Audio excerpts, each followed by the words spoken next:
Donc bonsoir à tous, merci d'être venus pour cette dernière soirée de l'année d'Infiniscience.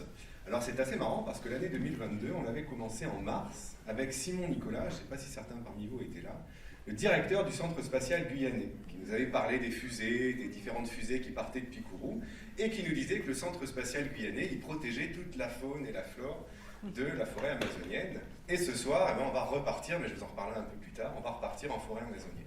Alors la fin de l'année, c'est toujours le moment où on dresse le bilan de toutes les activités qu'on a faites. Donc je vous ai dit, on a commencé en mars 2022 avec Simon Nicolas, on a parlé d'espace, de fusée.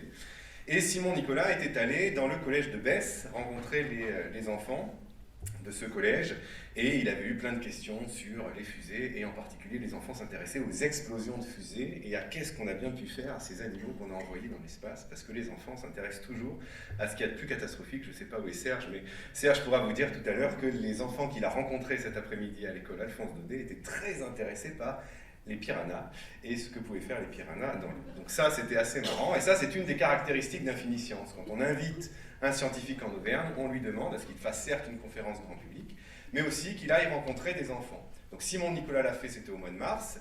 Cet été, on a organisé le festival Astrovergne. Alors c'est tout un tas de conférences pour le grand public qui se sont déroulées au Stade Chatrousse à Chamalières, plus en matinée dans la salle Simone Veil de Chamalières, et puis le soir on était dans le centre de loisirs Jean Massé à Clermont. C'était une dizaine d'astrophysiciens qui sont venus à Clermont et qui ont parlé des météorites, qui ont parlé, donc ça c'était pour Brigitte Zanda, qui ont parlé de la formation de l'univers avec Hervé Doll, et puis Yael Nazé qui nous a fait un très beau spectacle, la cosmique. Donc ça reviendra l'an prochain. Je vais vous présenter le programme de l'an prochain dans un instant. Donc ça c'était pour le mois de juillet. Ensuite on a eu au mois d'octobre la soirée pour la Terre qui s'était déroulée ici, où on avait donné la parole à plusieurs intervenants. Annie Cazenave, qui était prix Vetlesen, l'équivalent du prix Nobel d'écologie. On avait Alexandre Le Thor, qui était le météorologue auvergnat, parce qu'on voulait vraiment comprendre un peu quel était ce problème, comment est-ce qu'on pouvait décrire le réchauffement climatique, et est-ce que finalement en Auvergne on pouvait voir les conséquences de ce réchauffement climatique. Et bien, vous pourrez retrouver la conférence, si vous n'y étiez pas, sur notre site internet et sur notre chaîne YouTube, parce que ça aussi, c'est quelque chose auquel Infiniscience tient beaucoup. Toutes les conférences qu'on organise sont filmées et mises en ligne gratuitement sur notre site internet et sur notre chaîne YouTube. Et on va finir aujourd'hui, je vous parlerai de la conférence dans un instant, par Serge Berthier. Et en parallèle de tout ça, on a une exposition qu'on a montée avec Thomas Pesquet. Thomas Pesquet, l'astronaute français, alors maintenant il a une collègue, Sophie Anneau, qui a été recrutée il y a quelques semaines, qui est de Nevers, elle n'est pas très loin de Clermont, donc on croise les doigts. Cette conférence va être sur YouTube, donc on lui envoie un petit message à Sophie Anneau. L'Auvergne, c'est pas très loin de Nevers. Il y a un train qui marche de temps en temps entre Nevers et Clermont-Ferrand. Donc si elle veut le prendre pour venir nous voir, on la recevra avec grand plaisir. Donc cette expo Thomas Pesquet, cette année, elle est partie à Aurillac, elle est partie à Lyon, elle est partie à la librairie Les Volcans, et évidemment, il fallait bien que j'oublie une ville, mais comme Hervé, le secrétaire, est face à moi, il va me donner la ville que j'ai oubliée. Bourg-en-Bresse, voilà, merci Hervé. Donc voilà les villes dans lesquelles cette exposition est allée. Elle s'est baladée un peu partout depuis 3 ans, cette expo, et elle s'arrête là à la fin du mois de décembre. On verra si on en fait une autre l'an prochain. Alors l'an prochain, notre programme, il est déjà pas mal avancé, puisqu'on va recevoir, dans le cadre de la Clermont Innovation Week, on va recevoir Rodolphe Gelin, qui est directeur de l'intelligence artificielle chez Renault. Donc il va venir nous parler un peu de ce qu'est l'intelligence artificielle, qu'est-ce qu'on peut faire avec ça, est-ce qu'il faut en avoir peur ou pas, parce que c'est quelque chose dont on entend souvent parler. Fin avril, on va avoir une soirée assez amusante, puisqu'on va recevoir le directeur du GEPAN. Alors le GEPAN, il n'y a peut-être pas grand monde ici qui connaît dans la salle. Il y a eu une série Canal+, qui a été faite sur le GEPAN, la série OVNI. Il vient à Clermont, il ne donne jamais de conf. Et comme on a un partenariat assez fort avec le CNES a dit, bon allez, exceptionnellement, il va venir faire une conf chez vous. Le directeur du GEPAN, le GEPAN qu'est-ce que c'est? C'est le département du CNES qui étudie les phénomènes volants non identifiés, autrement dit les ovnis. Alors on verra s'il va nous dire est-ce qu'il y a des ovnis qui survolent Clermont-Ferrand et qui vont se poser autour du puits de la Vache et la Solace, c'est ça? On a un certain Auvergnat qui aurait vu descendre des ovnis. Il va nous dire si c'est vrai ou pas. Ça, ce sera pour le mois d'avril. Pour le festival Astroverne, ce sera le 19, 20 et 21 juillet au Stade Chatrousse à Chamalières. Et on va donner la parole cette année uniquement à des femmes. Ce ne seront que des astrophysiciennes et astronautes féminines qui viendront nous rendre visite. Donc vous trouverez le programme d'ici quelques mois sur notre site internet. Et à la fin de l'année, normalement, on devrait parler VIH et SIDA avec des gens qui ont travaillé relativement quasiment toute leur vie sur ce virus. Voilà, c'est l'occasion aussi de remercier tous les partenaires, c'est les fins d'année, c'est l'occasion de remercier les partenaires qui nous ont aidés. En premier, évidemment, la ville de Clermont qui nous accueille dans cette très belle salle, la salle Boris Vian, Clermont-Auvergne Métropole, le département du Puy-de-Dôme, la région Auvergne, les Volcans avec qui on est partenaire et tous nos invités quand ils viennent à Clermont, ils vont dédicacer au Volcan. Serge y était cet après-midi. Si vous n'avez pas pu aller au Volcan, rassurez-vous, les Volcans nous ont mis à disposition des livres ici et à la fin de cette conférence, vous pourrez aller échanger avec Serge Berthier au moment de la dédicace. Est-ce que j'en ai oublié? J'espère pas, sinon je vais me faire taper sur les doigts. Ah oui, je voudrais remercier quand même ceux qui filment la soirée, l'association Le Projecteur, qui est une association auvergnate, et qui font un travail incroyable, et vous allez retrouver toute leur production sur notre site YouTube dans quelques semaines. Voilà, remercier les bénévoles aussi qui ont fait que cette année, on a pu faire toutes ces activités, parce qu'il n'y a que des bénévoles chez nous, il n'y a pas de salariés. Donc cette association ne marche que parce qu'on a des bénévoles et parce qu'on a des adhérents. Si vous n'êtes pas adhérent d'Infini Science, revenez nous rejoindre, on est une super assos. On est vraiment sympa. Voilà, j'en viens maintenant à la présentation de la soirée. Je ne voulais pas être trop long. Et ce soir, on a vraiment le plaisir de recevoir Serge Berthier, parce que Serge Berthier, il a une histoire avec Clermont-Ferrand. Il va vous parler des morphos, le papillon bleu que vous avez sur la première diapo qui est ici, mais il faut savoir que les premiers papillons, il les a chassés dans le parc Majestic. Alors pour ceux qui sont du coin, ça doit vous parler, le parc Majestic, c'est à Roya. Parce qu'il passait ses vacances à Roya, je pense qu'il vous racontera un peu tout ça. Donc en gros, s'il est devenu l'éminent professeur spécialiste des morphos, tout a démarré ici en Auvergne, et ça, on est un peu fiers. Donc il n'a pas fait sa thèse à l'université de Clermont, il a fait sa thèse à Paris. Ensuite, il est parti pendant 7 ans à l'université de Corse. Il nous a raconté de très belles histoires sur la création de cette université en Corse. Et puis ensuite, il est parti pour intégrer l'université de Paris en tant que maître de conférence, puis professeur. Et puis voilà, maintenant, une fois qu'on a fait une très très belle carrière scientifique, on devient professeur émérite. Et on a le plaisir de recevoir les professeurs émérites à Infini Science qui vont nous faire de très belles conférences. Et ce soir, Serge Berthier va nous emmener en Amazonie. Il a emmené cet après-midi les enfants de l'école Alphonse Daudet à Clermont en Amazonie. Et je lui laisse la parole. Merci et bonne soirée.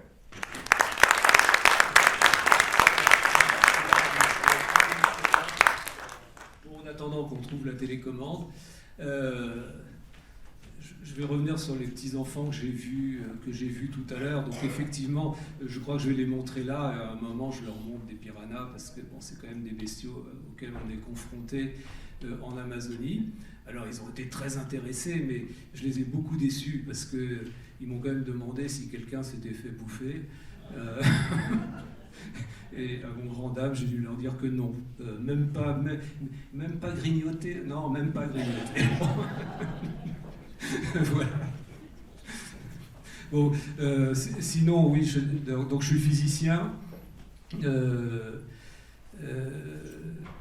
Je travaille dans... Vous voyez, il y a une chaire là de l'UNESCO en nanotechnologie, donc je travaille dans un laboratoire où on fait de la nanotechnologie.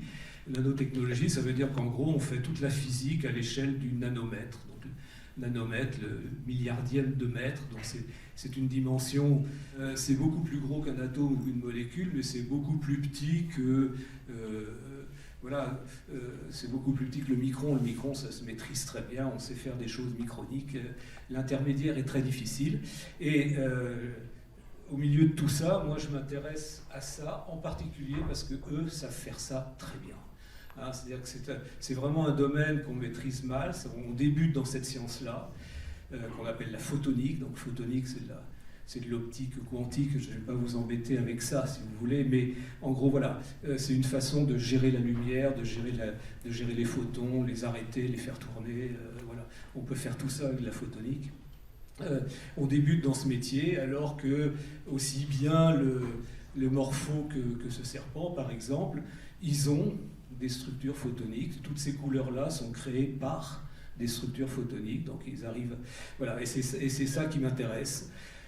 Avec une arrière-pensée de bio-inspiration, c'est-à-dire qu'il y a toujours deux aspects. L'aspect fondamental, déjà, comment ça marche, à quoi ça sert, quel est l'intérêt pour le morpho d'avoir des couleurs pareilles. Et puis, après, derrière, se dire, bon, voilà, il a réussi à inventer une structure fabuleuse, est-ce qu'elle peut nous servir ? Est-ce qu'on sera capable de la reproduire? Ça, c'est encore autre chose, mais au moins comprendre comment elle marche et voir si ça peut avoir un intérêt pour nous. Donc c'est ça la bio-inspiration. Voilà, donc dans mon exposé, on va partir en voyage au début pour vous montrer un petit peu le contexte. Donc très régulièrement, j'emmène des étudiants qui sont intéressés par le sujet pour voir les choses sur place, si vous voulez. C'est facile de faire de la bio-inspiration au laboratoire, mais il faut comprendre comment vivent ces animaux si on veut vraiment exploiter bien leur découverte. Donc je les emmène là-bas. Donc là, quelques diapos pour vous montrer comment ça se passe. Donc, je ne me souviens plus si on voit un piranha, mais bon, peut-être. Et puis, après, je vous montrerai plus particulièrement mon travail, donc la photonique naturelle, hein, ce que c'est qu'est-ce qu'on appelle un cristal photonique, à quoi ça sert, sans faire de physique. Hein, tout ça est parfaitement illustré par les insectes, les papillons, des choses comme ça. Après, il y aura un passage, c'est le passage où on est moins content, où je vais faire un petit bilan de l'état de la planète, très rapide, et pour essayer de comprendre en quoi la bio-inspiration peut être une voie pour sortir de cette impasse dans laquelle on se trouve actuellement. Voilà. Et puis ensuite, si on a le temps, mais je serai peut-être trop long, faudra que tu m'arrêtes. Si on a le temps, on fera une espèce de déambulation où je vous montrerai toutes les découvertes qu'on peut faire en se baladant dans une forêt amazonienne, avec les idées d'application qu'il peut y avoir derrière. Voilà. Donc, les choses ici se passent sur un fleuve qui s'appelle le Tapanaoni. Donc ici, on va aller au Suriname. Alors ça, j'avais monté une carte comme ça, enfin, vous connaissez, la Guyane française est là, le Maroni fait la frontière comme ça, et puis à un moment, on quitte le Maroni et puis on rentre au Suriname. En toute illégalité, il n'y a pas de douane à cet endroit-là, donc vous rentrez, quoi, voilà. Mais en fait, c'est des endroits où tout le monde rentre et sort comme on veut. Et voilà, donc c'est quand même des voyages assez longs. Hein. En pirogue, il faut deux jours pour arriver là. Sur le Maroni, qui est un fleuve, peut-être certains d'entre vous connaissent un peu la Guyane, c'est un fleuve très large. Au début, c'est un fleuve très tranquille. Hein. Il est non navigable, enfin les pirogues passent très très bien là-dessus. Le Tapanaoni, on commence à rentrer, là vous verrez quelques extraits de petits films, on commence à passer les sauts, donc les rapides, plus ou moins facilement. Et puis ici, il y a une montagne, bon, c'est un but un peu symbolique, mais pas seulement, il y a une montagne sacrée, donc tout ça est habité par des Indiens, et ils ont un site sacré, une montagne là qu'on appelle un Inselberg. Ce sont des montagnes granitiques noires, qui émergent comme ça, il y en a un peu partout en Amazonie, donc c'est un phénomène que les géologues expliquent très bien, mais c'est des montagnes qui sortent de la forêt et qui sont noires, granitiques, il n'y a aucune plante dessus, donc il fait une chaleur vraiment à crever là-dessus, c'est-à-dire que le sol est à 60-70 degrés, et donc ce qui nous intéressait là, c'était d'aller voir qu'est-ce qui arrivait à vivre là-dessus. Et très étonnamment, il y a de la vie sur un sol à 70 degrés, des fourmis y arrivent, des petits lézards y arrivent, etc. Donc ça veut dire qu'ils ont trouvé des moyens de survivre dans des conditions pareilles. Voilà. Ici, une présentation très rapide de mes étudiants au laboratoire. Bon, il y en a qui dorment un peu là, mais vous allez beaucoup en voir dormir. Et là, ça y est, on est en Amazonie, donc ça c'est pour montrer qu'on dort on dort en hamac, évidemment, parce que c'est une façon de dormir qui est extrêmement sécuritaire. Là encore, les garçons dorment beaucoup. mais bon, ils ont le droit de se reposer parce que c'est pas toujours très facile ces expéditions-là. Alors voilà, ce qu'on appelle un saut, c'est que tout d'un coup la barrière, elle est barrée, la rivière, elle est barrée par ça. Et donc il faut passer quelque part là. Alors, les guides connaissent, ils savent que par exemple, je ne sais pas, peut-être en passant par là, on pourrait y arriver, donc on longe tout ça, et puis souvent ça passe, alors ça se passe comme ça quand même. Hein. Vous avez le monsieur là qui est un taquériste, c'est des pirogues très longues, donc celui qui est à l'arrière ne voit pas où il va. Donc c'est celui à l'avant qui lui indique les passages. Donc voilà, là on passe. Alors il y a un moteur de 100 chevaux à l'arrière, hein, ça pousse bien. Et puis là on est passé sans problème. Mais des fois on ne peut pas passer. Soit parce qu'il y a trop d'eau et que le moteur n'arrive pas à remonter, soit parce qu'il n'y en a pas assez et que la pirogue ne passe pas. Donc dans ces cas-là, ça devient un peu plus sportif, si vous voulez. On s'arrête en aval, on décharge la pirogue, et puis on va tout passer par la forêt, et après on va tirer la pirogue à la main au milieu du fleuve. Donc voilà, là on décharge, on transporte le matériel. Alors ça peut être très lourd, hein. Ça c'est des bidons d'essence, c'est des bidons de 60 litres.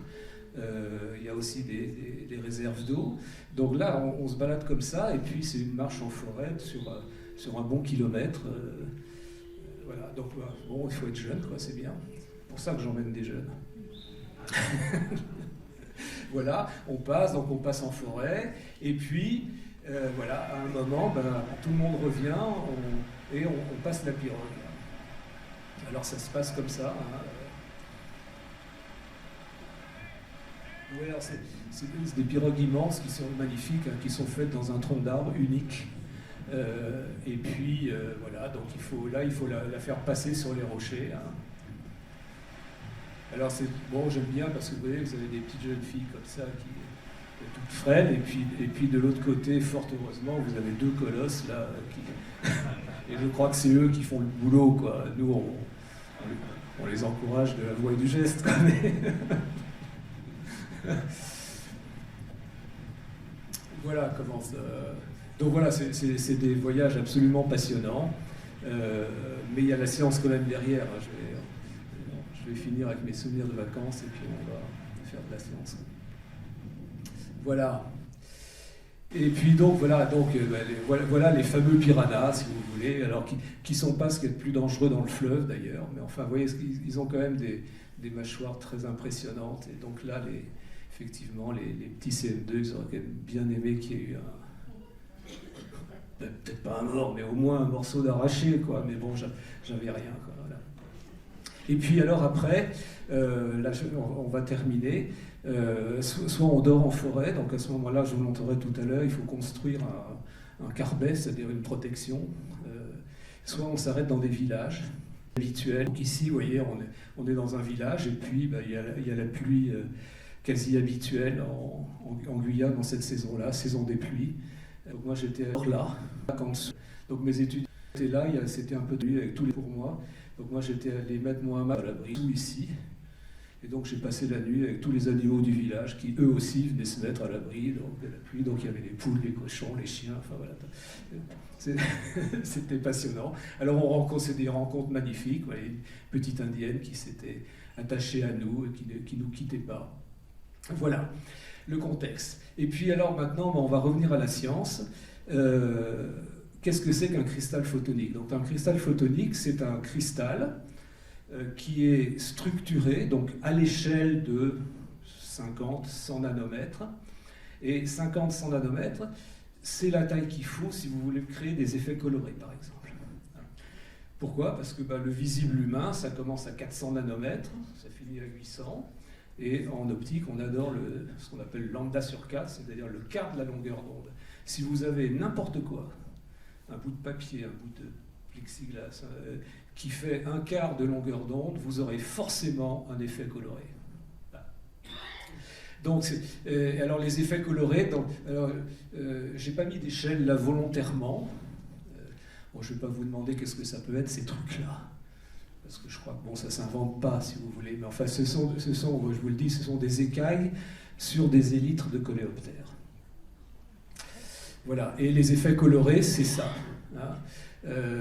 Alors ça fait, je ne vais pas dire que c'est macroscopique, mais ça fait 50 microns, cette chose-là. 50 microns, c'est un cheveu, quoi, un cheveu fin. Voilà. Et les effets colorés, c'est ça, vous voyez. Donc là, je fais tourner un polariseur où je fais varier l'éclairage, et vous voyez ces cristaux qui prennent toutes les couleurs, Donc là, vous avez de la vraie manipulation de lumière. Hein. On sent qu'avec ce truc-là, on peut faire plein de choses avec les lumières. Voilà. Je vais aller un peu vite. C'est quelque chose qu'on retrouve, donc avant c'était un coléoptère, hein. Ça c'est des écailles de papillons.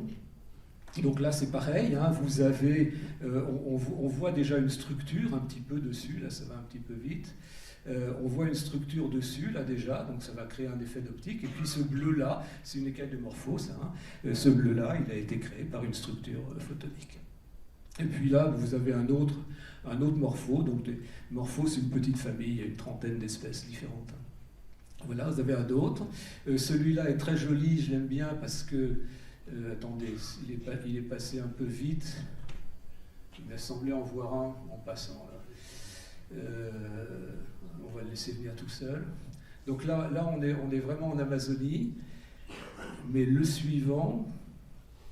Qui est très bon, ça c'est encore un morpho, donc les morphos sont strictement amazoniens, hein. Mais ça là, voilà, ça passe très vite, c'est magnifique, mais ça c'est un petit insecte de chez nous, Oplia cerulea, cérule bleue, petit coléoptère comme ça. Et puis là c'est encore sur un coléoptère amazonien. Vous voyez, donc tout ça là, c'est des couleurs absolument magnifiques. Et moi ce qui m'intéresse c'est de voir comment ils arrivent à créer ce genre de choses. Et puis là vous pouvez déjà imaginer l'application qu'il peut y avoir pour ces choses-là, on va en parler tout à l'heure. Donc l'origine des couleurs, comme vous le savez, les couleurs ça peut se faire avec des pigments, ce qui est l'immense majorité. Ici, en gros, tout ce qui est coloré est fait avec des pigments, hein, les tissus, les sièges, tout ça. Et il y a une autre façon, c'est de le faire avec des effets optiques, c'est-à-dire sans pigments, simplement en structurant la matière à la belle échelle. Hein. Si vous avez la bonne échelle, ça fera des couleurs. Alors l'énorme avantage, c'est que les pigments sont plus ou moins toxiques. On s'en aperçoit maintenant, c'est-à-dire que les pigments autorisés en cosmétique, ils se réduisent comme peau de chagrin, il y en a de moins en moins. Tous les ans, on leur interdit un nouveau pigment, alors que les couleurs physiques, vous pouvez les faire avec des choses parfaitement neutres. Hein. Il suffit que ça ait la bonne taille, c'est tout, mais ça peut être absolument n'importe quoi. Voilà. Alors, ce qu'on appelle les couleurs structurales, donc qui sont créées par une structure.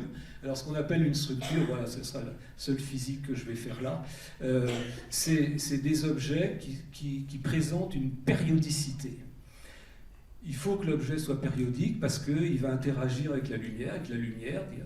Un des modèles de la lumière, c'est un modèle ondulatoire, c'est-à-dire que c'est aussi une grandeur périodique. Et quand on fait de la musique, on sait bien qu'on peut faire vibrer une corde et ça va faire vibrer l'autre sans qu'on la touche. Hein, parce que ce sont tous les deux des objets qui peuvent vibrer. Et si les fréquences sont égales ou multiples les unes des autres, et bien par résonance, elles font bouger comme ça. Donc si vous avez un objet qui est périodique, si vous envoyez de la lumière qui est périodique dessus, il va se passer des choses. Alors après, périodique, ça peut se faire dans plusieurs directions de l'espace. Donc on appelle ça, ici c'est unidimensionnel parce que vous avez une période uniquement dans ce sens-là. Là, vous avez une période comme ça, et puis une période comme ça. Puis là, vous avez les trois périodes de l'espace.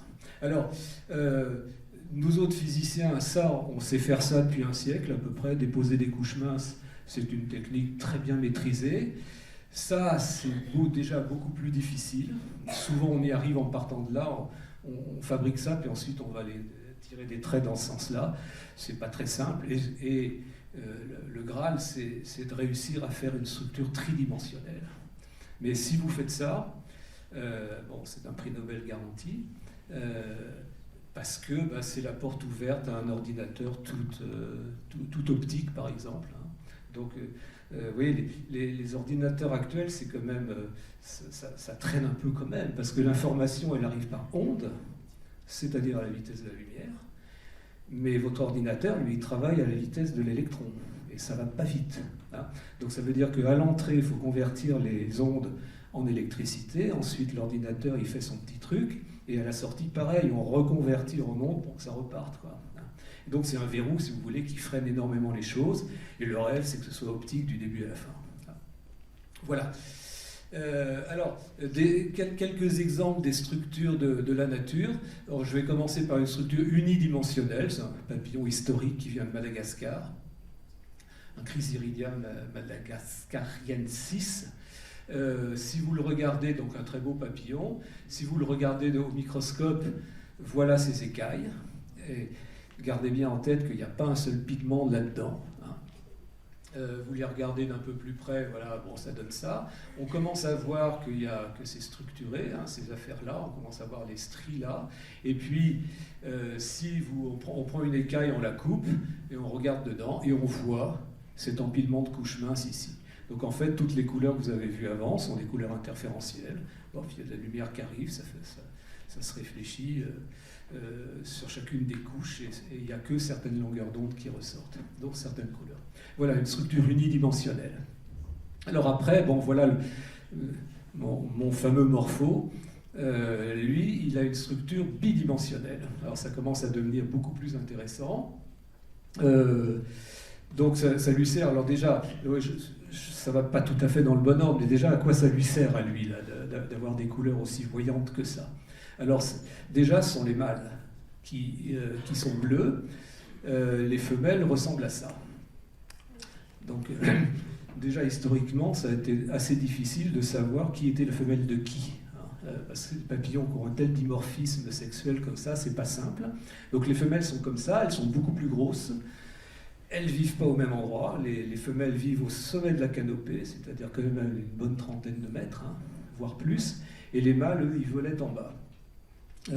Les femelles butinent les fleurs, on dirait presque un conte bien machiste. Et les femelles butinent les fleurs et les mâles, eux, vont pomper le sucre et l'alcool des fruits qui sont tombés. Vous voyez, donc en gros, les mâles au bistrot et puis bon. Alors le problème, c'est qu'il faut communiquer, évidemment. Donc en gros, le mâle, il a cette stratégie de s'exhiber au maximum. Le bleu, il faut bien voir qu'il n'y a pas de bleu en Amazonie parce qu'on ne voit pas le ciel. Et donc on vit sous une arche verte, avec des gros troncs qui sont bruns en général, sur une terre qui est plutôt rouge, plutôt de la latérite par terre. Et donc quand il y a un truc bleu, on ne voit que ça, quoi. Alors c'est génial, les femelles ne se trompent pas, ce qui est intéressant parce que je vous disais qu'il y avait 30 morphos, 30 espèces de morphos, il y en a plus de la moitié dont les mâles sont bleus, et à nos yeux d'humains, à nous, bon, bah, c'est bleu, quoi. Les messages ne descendent que sur leur mâle. C'est-à-dire qu'il y a des messages dans le bleu que nous, on ne voit pas. Peut-être la polarisation, peut-être je ne sais pas quoi. Peut-être la façon de la montrer aussi, vous voyez, les mouvements des ailes, des choses comme ça, qui font que c'est leur mâle, donc elles y vont et elles ne se trompent pas en général. Voilà. Et puis, alors, ça a des couleurs, c'est l'apanage des couleurs physiques, si vous voulez, c'est que ça dépend beaucoup de la façon dont vous les éclairez. Donc voilà toutes les couleurs que peut prendre le morpho selon l'angle d'incidence de la lumière qui lui tombe dessus. Donc il faut imaginer que pendant un battement d'aile, la femelle, elle va voir pratiquement se dérouler là. Voilà, alors après, ça vient d'où cette structure? Alors c'est assez joli, voilà les écailles du morpho. Donc chez les papillons, il y a toujours deux couches d'écailles, une couche extérieure, une couche intérieure. Morpho est déjà particulier en soi parce que la couleur vient des écailles qui sont dessous, ce qui n'est pas d'une logique implacable, ce qui oblige celles qui sont au-dessus à être transparentes. Donc celles du dessus sont transparentes, la couleur vient du dessous. Et quand on regarde celles du dessous, eh bien on voit apparaître ces stries-là. Donc ça, c'est la première période. Et puis, on les écarte, on donne un coup de ciseau là-dedans, et on voit la deuxième période. Donc c'est-à-dire que chacune des stries que vous voyez là, en fait, est un empilement de couches minces comme ça. Donc là, ça devient déjà un peu plus compliqué. Lumière arrive là-dessus. Ces couches minces-là ont l'épaisseur qu'il faut pour faire le bleu. Et puis, la période des stries, qui elle est beaucoup plus grande, ça va diffracter la lumière, c'est-à-dire que ça va pas la réfléchir dans l'axe, ça va la réfléchir sur les côtés. Et là, on rejoint la stratégie du mâle. Il s'exhibe, ça veut dire que les femelles le voient, mais tous les prédateurs aussi. Et donc, il faut trouver une solution pour que, bien que très voyant, il ne se fasse pas manger par les oiseaux en particulier. Et le fait de ne pas renvoyer la lumière sur les côtés plus que sur le dessus, ça participe à cette stratégie-là. Bon, il y en a d'autres, en parler. Et puis voilà, vous faites une coupe, alors c'est très joli, hein, vous regardez par la tranche, et vous voyez ces magnifiques petits sapins de Noël, là, qui sont quasiment une signature des morphos. Il y a très peu de papillons qui ont développé ce type de structure. Voilà, et puis après, on arrive au 3D, donc ça c'est le vrai cristal photonique tridimensionnel. Alors un des magnifiques exemples qu'on peut trouver en Amazonie, c'est lui là, il s'appelle Antimus imperialis, et donc c'est un charançon, hein, ça se reconnaît à peu près, alors c'est un beau charançon, hein, c'est un charançon qui mesure presque 5 cm, 4 cm à peu près, donc une belle bête. Et quand vous le regardez de très près, ben vous voyez que les élytres sont couvertes de petites touffes, là c'est regroupé en touffes comme ça. Et puis, ce que vous distinguez avec un œil d'artiste, c'est que visiblement, chacune des écailles ne sort qu'une couleur, et pas deux. Vous voyez, celle-ci, elle est entièrement jaune, celle-là entièrement bleue. Et ça, pour nous, ça veut dire que l'écaille entière est un cristal, est un monocristal, si vous voulez. C'est pas un assemblage, comme je vous ai montré au début. Il y avait plein de couleurs au début dans le premier que je vous ai montré. Là, chaque écaille en donne qu'une. Donc c'est un monocristal photonique. Et le monocristal photonique, il ressemble à ça. Donc vous voyez, une structure qui est parfaitement périodique. Et ça, c'est typiquement ce que l'on est aujourd'hui incapable de faire en laboratoire. Voilà. Il y a plus de 2000 chercheurs de par le monde qui essaient de fabriquer un truc comme ça, et vous avez un malheureux charançon qui l'a fait bien avant nous, quoi. Alors, une autre source de lumière sur laquelle je travaille beaucoup maintenant, donc les cristaux photoniques, voilà, c'est toujours un travail en cours. Ça avance, on fait des progrès. Mais il y a une autre façon de faire la lumière, c'est de la créer soi-même. Jusqu'à maintenant, j'avais la lumière qui arrivait de l'extérieur et puis j'avais une structure qui la manipulait, mais on peut faire l'inverse, c'est-à-dire qu'on peut créer soi-même sa couleur. Et là, donc une des façons de faire s'appelle la fluorescence. Donc on la connaît très bien, la fluorescence. On est du fluor, ça fluoresce. Fluorescer, ça veut dire en gros vous l'éclairez avec, par exemple, de l'ultraviolet, une couleur que nous, on ne voit pas, que les insectes voient au demeurant. Et puis, il y a une molécule là-dedans qui va vous transformer ces UV en visibles. Hein, voilà. Alors, c'est un monde qu'on découvre parce que ça devient très facile maintenant d'avoir de l'UV en forêt. Avant, c'était un peu compliqué parce que c'était des lampes spectrales. Maintenant, vous pouvez acheter une torche UV sur Internet, ça coûte 15 €. Et vous vous baladez avec votre torche en forêt et on fait des découvertes magnifiques. Alors, ça va pas vous plaire, mais elle est belle quand même, cette petite araignée sauteuse. Alors, c'est tout petit, mais vous voyez, bon, ça fait ressortir les yeux de façon magnifique. Là, vous trouvez toute cette... Donc les araignées ont des yeux tout autour de la tête comme ça. Et puis, il y a certaines parties du corps qui fluorescent, pas d'autres. Les scorpions, ça, c'est connu depuis très longtemps que les scorpions fluorescent. C'est une des façons que... dans le désert en Algérie, les gens se baladaient avec, comme ça la nuit, et puis on ne voit que ça, quoi, ils brillent comme ça, on peut savoir qu'ils sont là. Les plantes fluorescent. Alors, la chlorophylle fluoresce, mais elle fluoresce rouge en général, et là vous voyez une plante qui, elle, fluoresce bleu-vert, encore une fois, magnifique. Les champignons, là on est la nuit, alors on n'est plus en Amazonie, là on est tout bêtement à Fontainebleau, hein. C'est-à-dire que ici, là, vous baladez avec une torche UV et vous allez être dans un autre monde, hein. Tellement c'est magnifique, les couleurs sont époustouflantes, vous voyez, le lichen fluoresce, les champignons fluorescent pas de la même couleur, etc. Voilà. Et puis, la découverte qui nous a beaucoup intéressés, c'est qu'on est tombé... alors c'est un monde inconnu, donc quand vous faites une découverte, c'est forcément par hasard. Donc on est tombé par hasard sur ce qui s'est avéré être le matériau organique le plus fluorescent connu au monde pour l'instant, qui est très étonnamment un nid de frelons. Donc Polystes brunetus, et vous voyez que donc, le nid est là, le nid est fabriqué par les adultes, et c'est la larve qui, au moment de faire sa métamorphose, va fermer l'alvéole. Et c'est ce petit chapeau qui fluoresce de façon étonnante. Alors là, c'est bourré d'applications, des matériaux fluorescents organiques, il y en a très peu. Hein. Et si on arrive à savoir ce que c'est, alors bon, il faut savoir ce que c'est, il faut savoir après si on peut le synthétiser, enfin etc. Vous voyez, le travail est long avant que ça puisse nous servir à quelque chose. Mais on a quand même une molécule organique ici, pas toxique, très important. Ça veut dire qu'on pourrait s'en servir dans tous les tests PCR, en imagerie médicale, dans des tonnes de choses.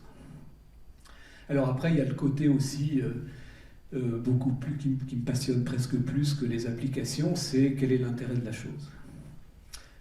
Quel peut être l'intérêt pour ces guêpes d'avoir un nid fluorescent.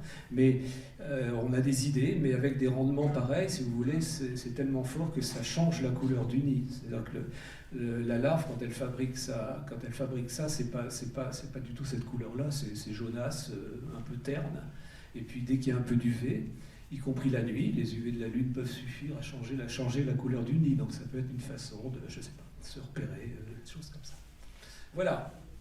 Et puis alors, pour finir là-dessus, le lien entre les deux, c'est-à-dire que la fluorescence se produit à l'intérieur d'une structure photonique. Ce qui est pas, le nid, c'est un truc parfaitement amorphe, il n'y a pas de structure là-dedans, mais il y a des insectes, et pas les plus moches, hein. Celui-ci, là, par exemple. Alors ça, c'est une histoire amusante aussi. Tellement de découvertes à faire là-dedans que c'est souvent le hasard. C'est un insecte que j'ai beaucoup regardé parce qu'il change de couleur avec l'humidité. Donc les matériaux qu'on appelle hygrochrome, ça peut avoir des applications tout à fait passionnantes. Hein. L'environnement change un peu, il change de couleur, ça peut être des marqueurs, ça peut être des diverses choses comme ça. Donc j'ai toujours regardé cet insecte-là. Et puis un jour, presque par hasard, je l'ai retourné, mais j'avais jamais... Oui, on est bête. Je ne l'avais pas retourné, l'insecte, parce que je m'intéressais aux élytres. Et sur la face ventrale, surprise du siècle, voilà ce qu'on trouve. Alors, des écailles, on se croirait au fond de la mer, là, hein, clairement. On dirait une anémone de mer. Hein. Donc en fait, ce sont des écailles qui se sont avérées être fluorescentes, hein, mais la fluorescence, la lumière émise, elle sort uniquement par les pointes des écailles.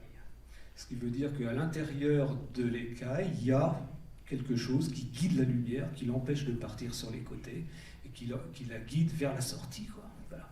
Alors, évidemment, on a coupé, on a regardé ce qu'il y avait dedans, et voilà la structure qu'il y a dedans.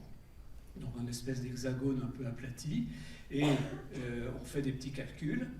Donc ça c'est un modèle hein, simplifié, vous voyez, ça reprend un peu ça. Et quand on fait le calcul de la lumière qui peut se balader là-dedans, on s'aperçoit que rien ne sort par les côtés, et que la lumière, elle n'a pas le choix de rester au centre, et elle peut faire que des allers-retours d'avant en arrière.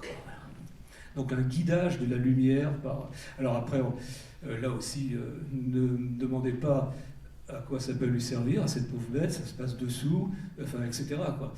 Mais voilà, il y a des surprises comme ça tout à fait fascinantes.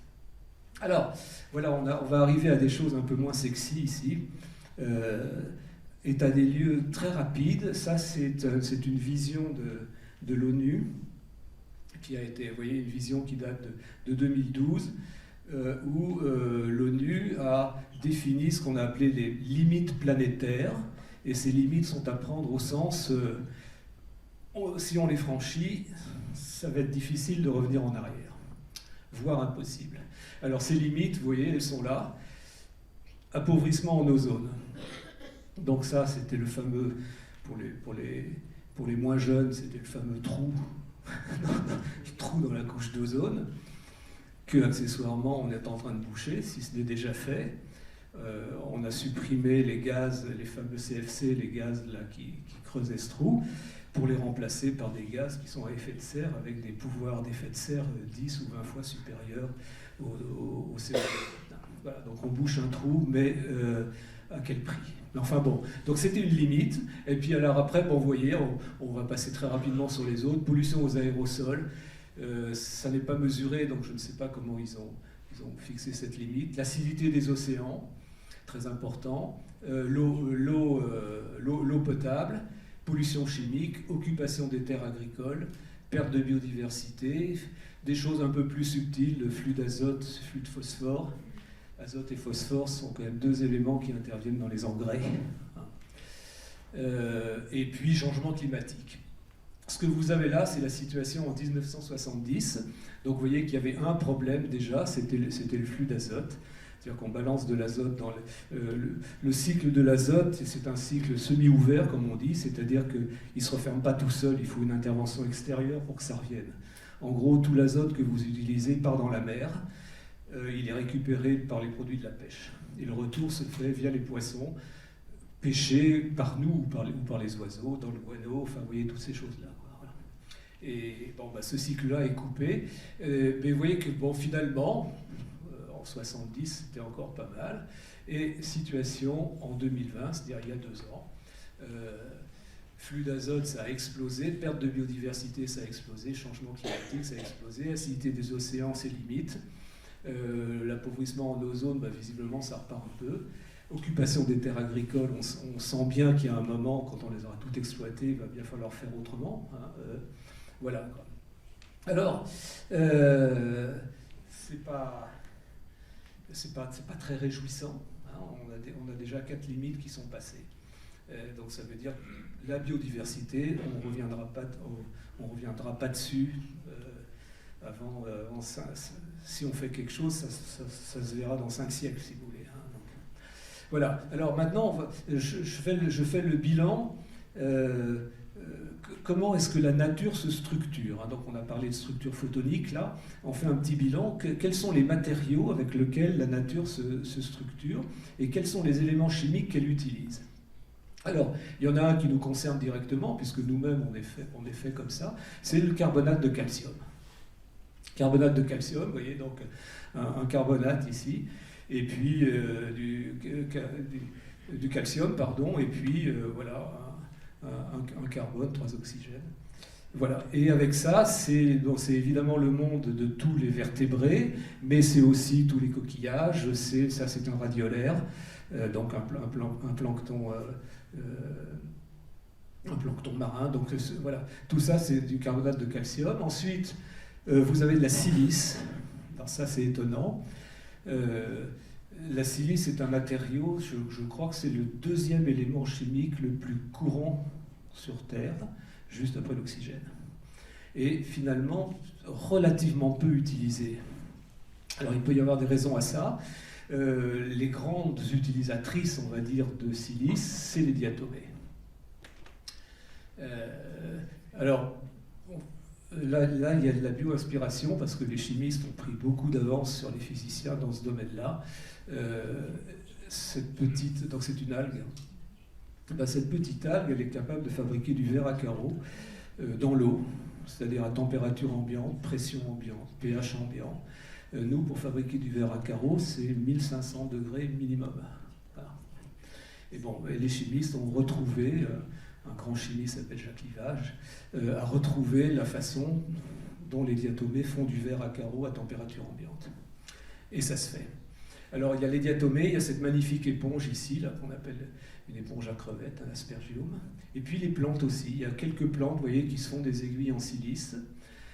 Accessoirement, cette éponge-là, elle a aussi inventé la fibre optique. Ça, c'est un grandissement des petites structures que vous voyez là. Et donc, c'est des fibres de verre absolument parfaites, mais avec une structure de fibre optique. C'est-à-dire qu'il y a vraiment une gaine, un cœur. Un cœur avec un indice plus élevé que la gaine. Quand la lumière rentre là-dedans, elle ne peut plus sortir. Enfin, voilà, quoi.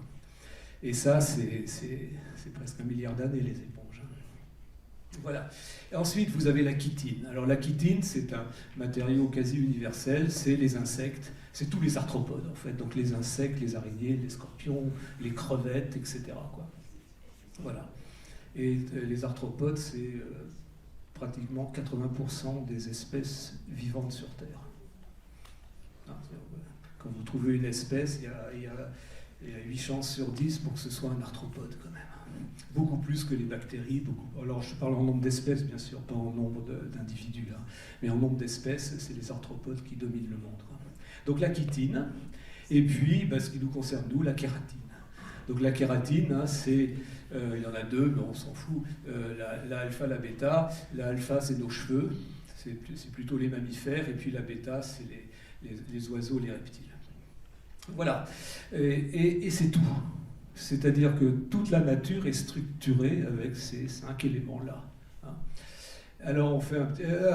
pardon, c'est tout. J'oubliais quand même les plantes vertes. La cellulose. Hein. Voilà.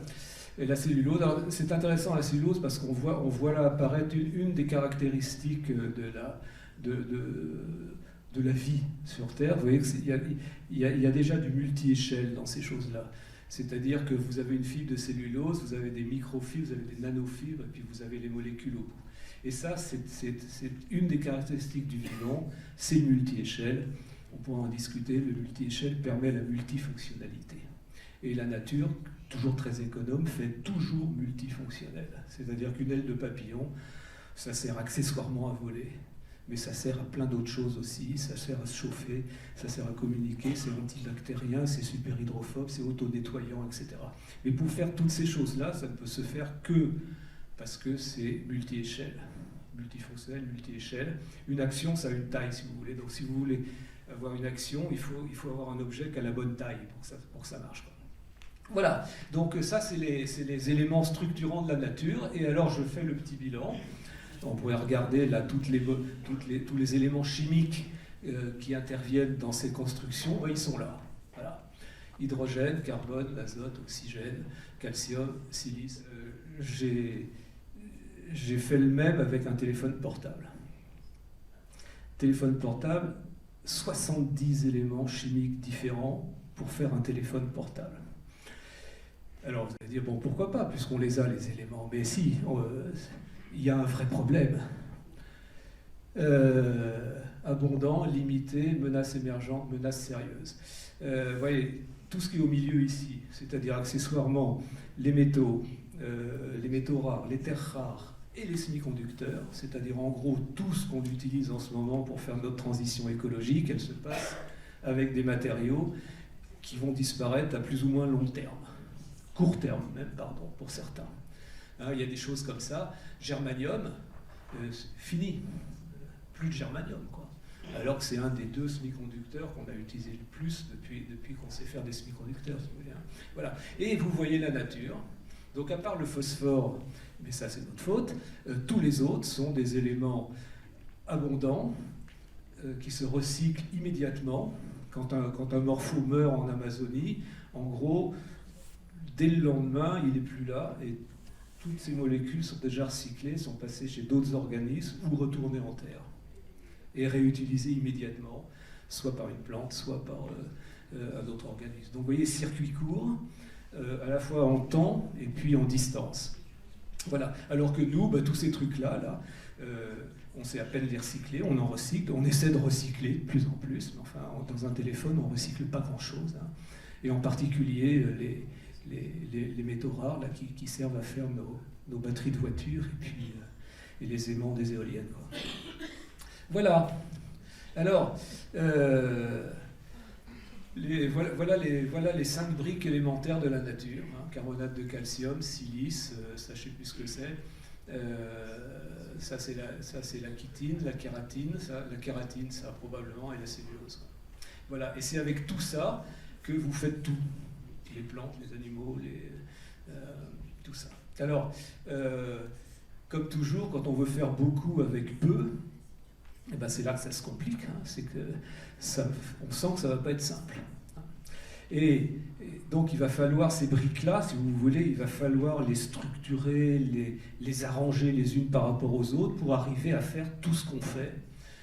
Donc c'est en structurant ces briques élémentaires qu'on fait apparaître toutes les fonctions du vivant. Ce qui me ramène, en résumé, à ceci. Quand est-ce que s'est passé le changement ?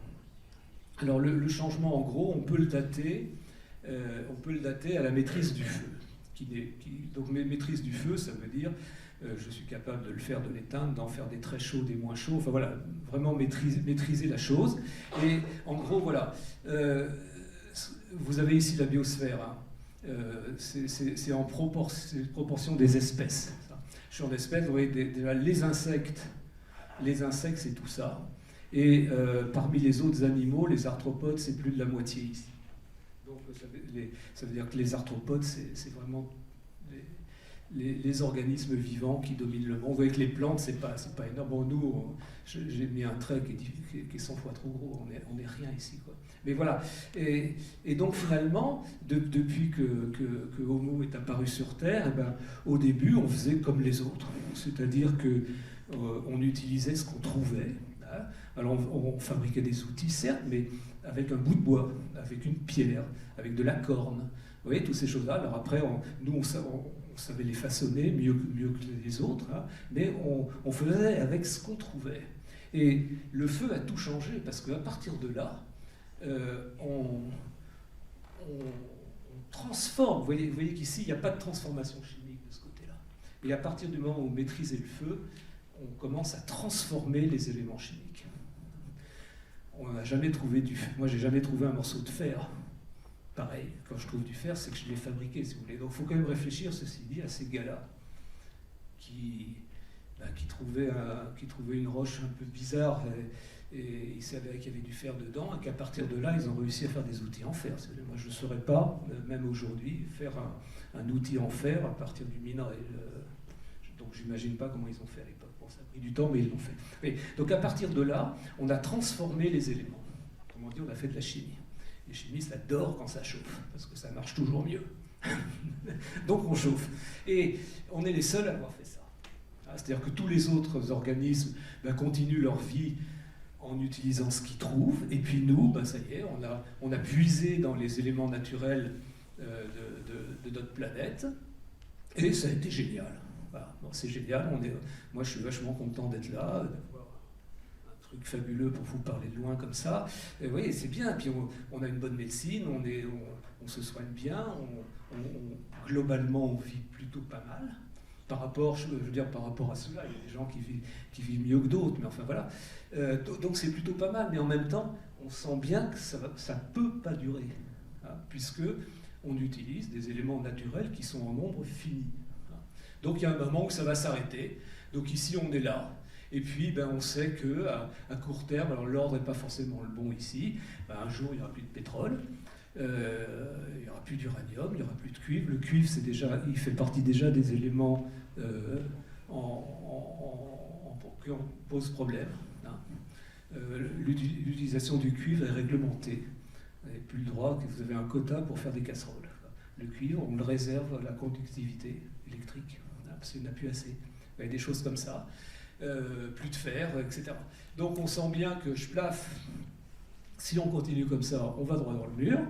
Et l'idée, si vous voulez, c'est évidemment de regarder comment font les autres, puisqu'ils font les choses tellement bien, si vous voulez. Il faut comprendre comment eux font. Comment un papillon se lave. Un papillon est toujours propre.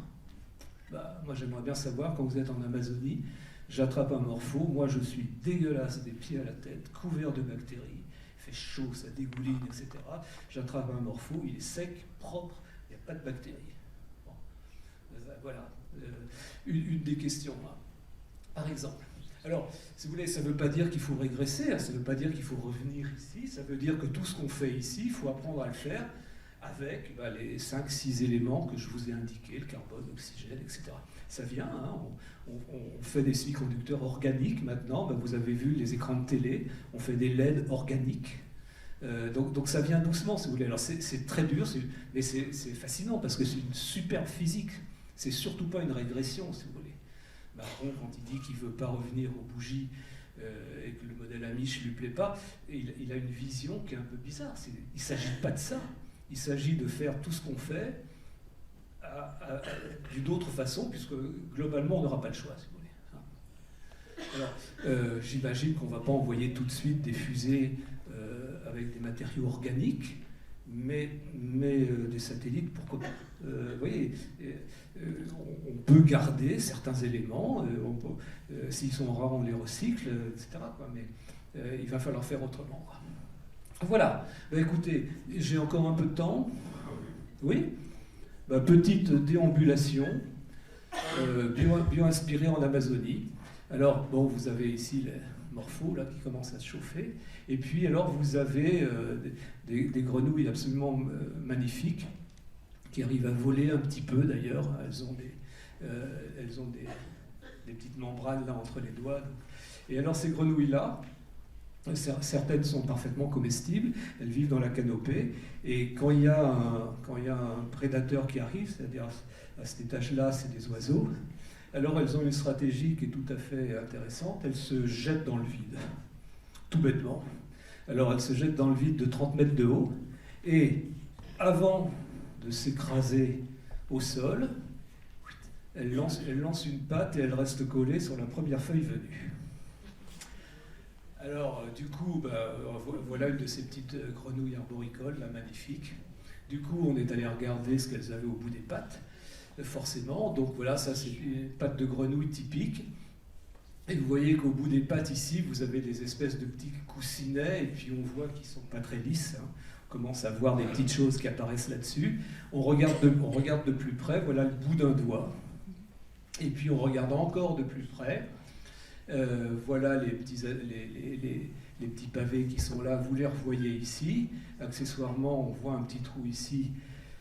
C'est une adhésion qui n'est pas complètement sèche, c'est-à-dire qu'elle balance un petit peu de fluide ici pour jouer sur la capillarité. Et puis au bout de ces petits coussinets, vous avez encore des nano-coussinets. Donc vous voyez qu'ici, on est à 500 nanomètres. Ça veut dire que ce que vous voyez là, les petites pointes que vous voyez là, elles font une dizaine de nanomètres, quoi. Voilà. Donc vous voyez une structure multi-échelle qui va permettre finalement à la grenouille d'avoir une surface de contact absolument énorme, parce que le doigt, lui, il fait 5 mm, c'est macroscopique si vous voulez, mais sur la feuille, il y a des petites rugosités. Au bout du doigt, il a des petites rugosités qui peuvent rentrer dans les petites rugosités de la feuille, et comme ça sur 3 étages finalement. Voilà. Une des façons de coller, alors ça aussi les industriels adorent ça. Vous savez, vous achetez de la colle, il y a toujours marqué les surfaces doivent être propres et sèches. Bon, là les surfaces sont sales et mouillées, et ça colle. Hein, voilà. Un autre truc lui très connu, c'est évidemment le gecko. Voilà, donc ça c'est une patte de gecko. Alors le gecko, lui, c'est une adhésion complètement sèche. Donc là encore, on va retrouver une succession de structures qui vont finir avec des structures nanoscopiques. Donc ici, vous avez les doigts. Intéressant, il y a des anneaux, comme ça.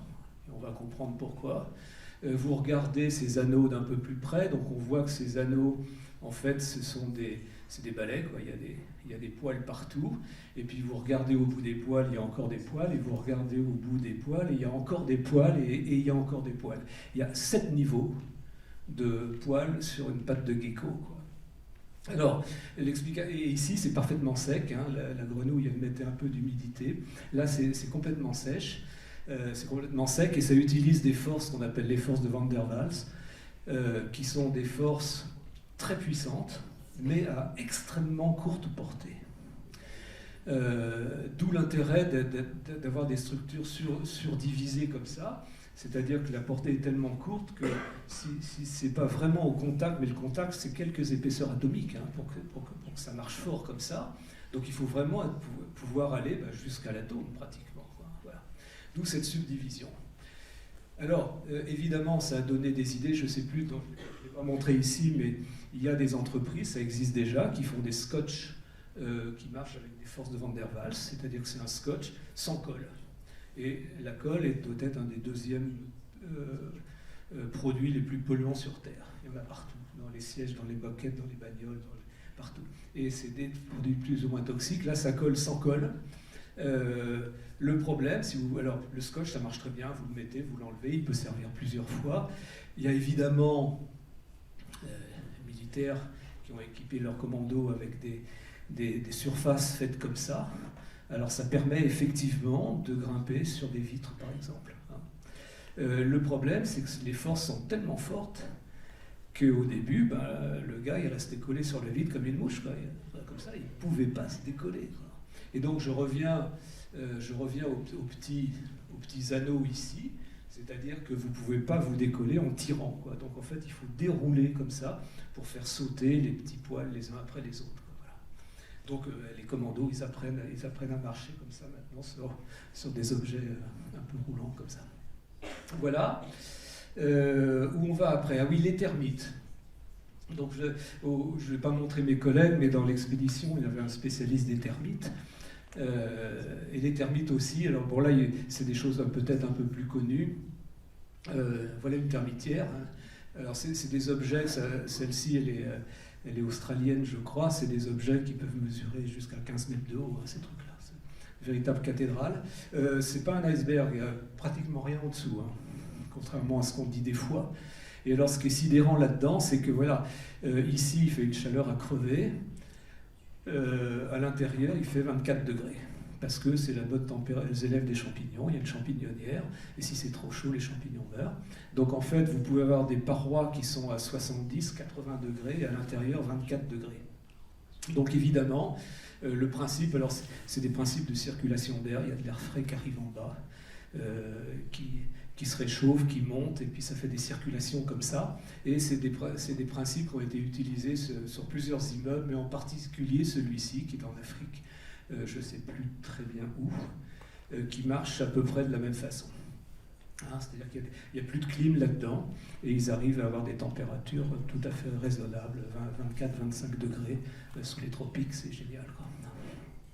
Alors, il y a un autre principe chez les termites, mais qui est difficilement transposable à l'homme, c'est que dans les termitières que je vous ai montré, il y a plusieurs millions de termites là-dedans, qui vivent partout. Il y en a qui sont en bas, aux entrées d'air frais, il y en a qui sont en haut, il y en a qui nourrissent, qui s'occupent de la reine, il y en a qui s'occupent des œufs, etc. Donc c'est un monde là-dedans. Et tout ce petit monde-là gère sans communication la température à l'intérieur, c'est-à-dire qu'il y en a une à un endroit, elle a trop chaud, alors elle va ouvrir une fenêtre, et puis il y en a une qui a froid, elle va boucher l'entrée d'air, quoi. Et fait ça multiplié par 1 million de fourmis, de termites qui ont l'air de faire n'importe quoi, ça arrive à la bonne température, ce qu'on appelle une heuristique, c'est-à-dire une situation, bonne situation, sans être forcément la situation optimale. C'est-à-dire que si nous, on intervenait, on pourrait peut-être dire, fignoler, faire un petit peu mieux, un petit peu moins bien, mais il faudrait qu'on se parle entre celui qui ouvre les fenêtres, celui qui les ferme. Là, chacun fait son truc de son côté, et puis ça arrive à cet équilibre-là. Alors, évidemment, ça, c'est pas transposable sur un immeuble, parce que ça marcherait probablement, si vous voulez, mais ça veut dire que tout le monde vit en même temps, on laisse toutes nos portes et fenêtres ouvertes, et puis selon qu'on a trop chaud, trop froid, on ouvre, on ferme, et on arriverait à un équilibre, si vous voulez, mais on ne vit pas comme ça, hein, j'espère. Voilà, alors ça, c'est les bêtes qu'on aime moins. Problème passionnant, ça. Cette petite guêpe-là qui doit peser, je ne sais pas combien ça peut peser, ça, quelques milligrammes, sans doute, hein. Elle vous fait des trous, elle pond dans les larves qui sont sous les écorces, là. Donc ça veut dire qu'elles arrivent à percer. Alors il y a quand même une loi en physique qui vous dit qu'on ne peut pas appliquer une force supérieure à son poids, juste en appuyant. C'est-à-dire que si moi j'appuie sur le bout de mon doigt, le mieux que je pourrais faire, ce sera 65 kilos. Je crois, pas plus, quoi. Ce petit bestiau-là, il vous fait un trou dans le chêne. Donc là, c'est tout à fait intéressant. Et lui, d'ailleurs, il procède différemment, mais c'est exactement le même problème. Si vous voulez, les moustiques, ça va piquer les éléphants, quoi. Bon. Alors, l'idée ici, c'est la suivante, hein, c'est-à-dire que si j'appuie, j'ai une force de réaction qui va me repousser. Et puis quand cette force sera égale à mon poids, et ben voilà, je ne pourrai pas appuyer plus, quoi.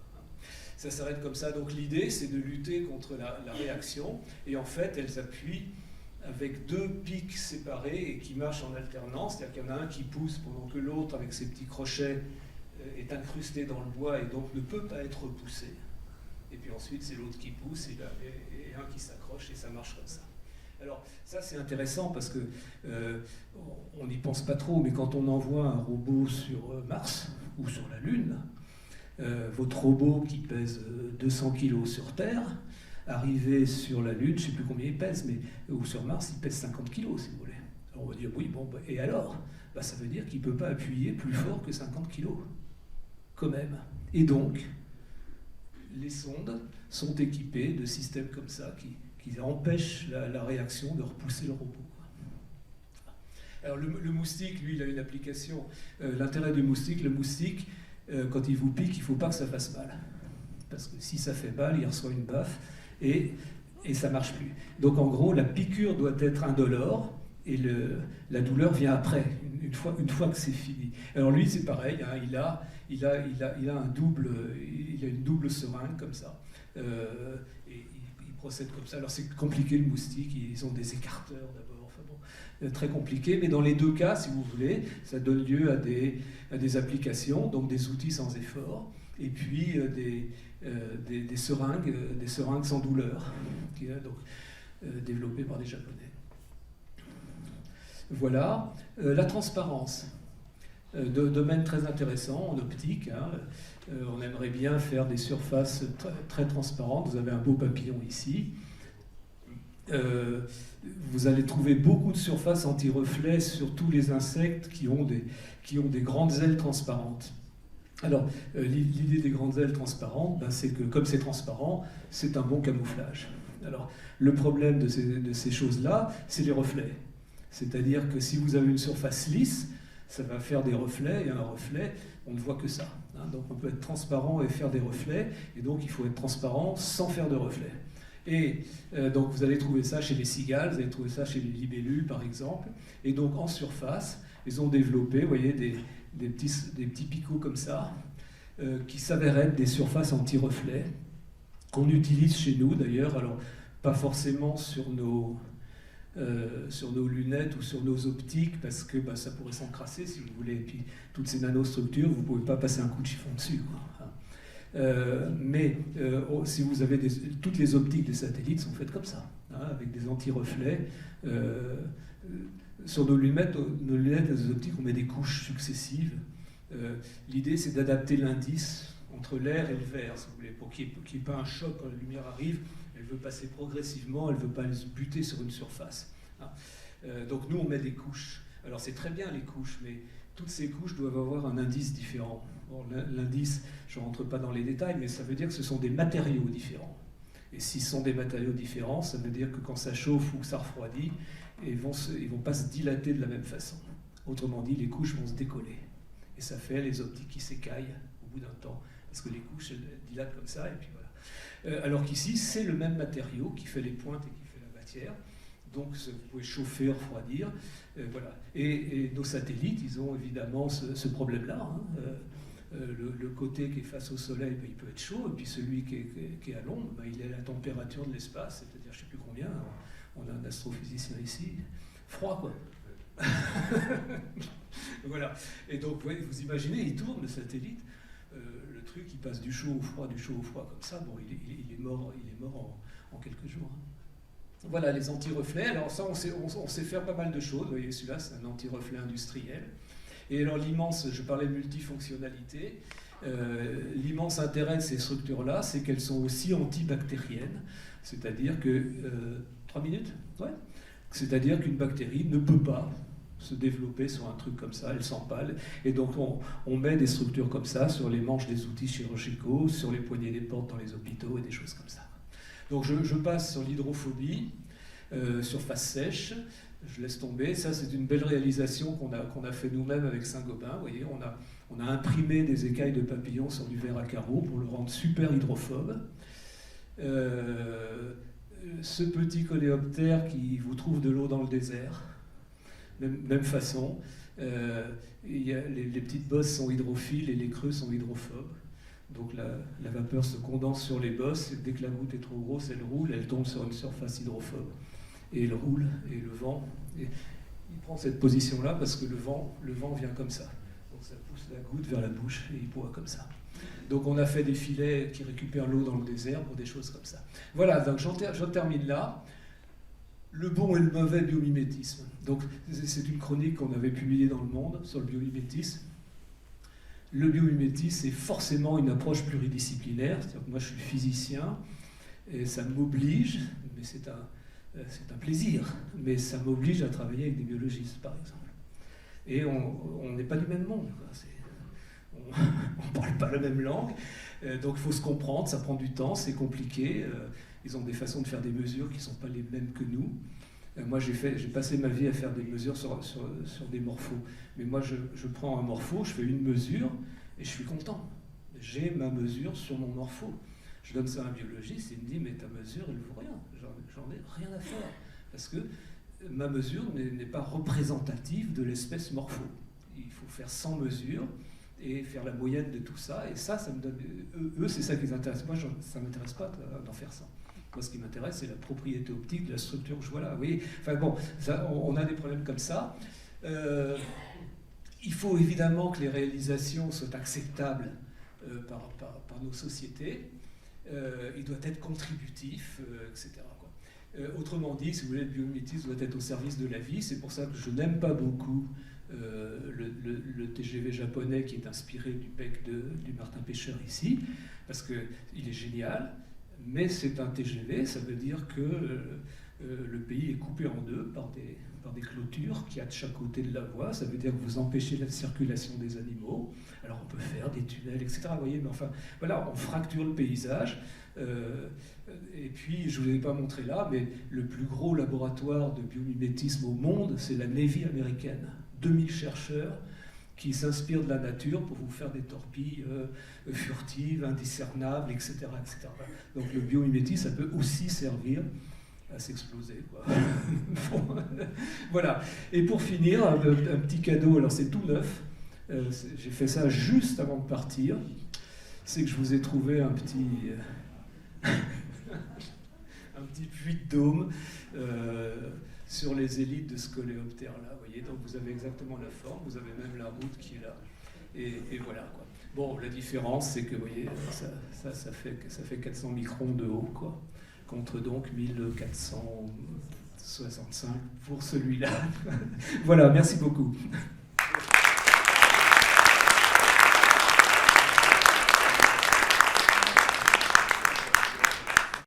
Serge, pour cette belle conférence. On va passer maintenant aux questions. Est-ce qu'il y a des questions dans la salle?